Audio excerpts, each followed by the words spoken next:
Bonjour. On va voir dans cette séance la mesure en radians d'un angle, un angle géométrique. Alors, soit l'angle UOT, cet angle-là, on a tracé sur cet angle des arcs qui l'interceptent. Il y a un arc de longueur L1 qui correspond au rayon R1, un autre arc de longueur L2. J'ai choisi le rayon 1, vous verrez après à quoi ça va servir. J'ai choisi aussi, j'ai pris au hasard là un autre arc de longueur L3 correspondant à un rayon égal R3. Alors, les longueurs des rayons et les longueurs des arcs sont proportionnelles. Ça ressemble un peu, si ça vous rappelle quelque chose, ça ressemble un peu à Thalès, seulement ici on a des arcs. Alors, L1 sur R1 égale à L2 sur R2 qui est égal à 1 ici, c'est aussi égal à L3 sur R3.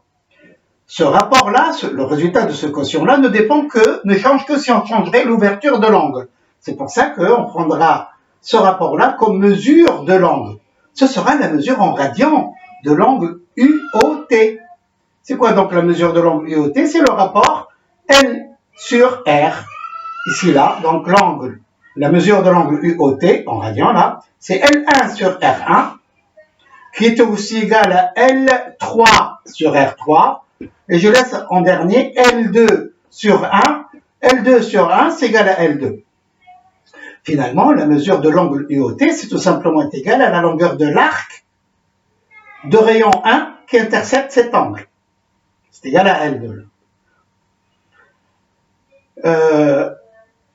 Ainsi, là, donc, on a la longueur de l'arc, lorsque le rayon est égal à 1, c'est elle-même qu'on utilisera comme mesure de l'angle, et on dira c'est la mesure en radians. Si je prends un angle plein, le plus grand angle géométrique que je peux avoir là, UOT, c'est tout ça, c'est 360 degrés. Je prends un arc de rayon 1, la mesure donc en radians de cet angle plein, c'est la longueur de ce cercle-là qui a pour rayon 1. Donc c'est égal à 2πr, et r étant égal à 1, ça va faire 2π.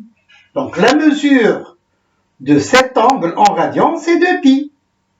En degrés, c'est 360 degrés.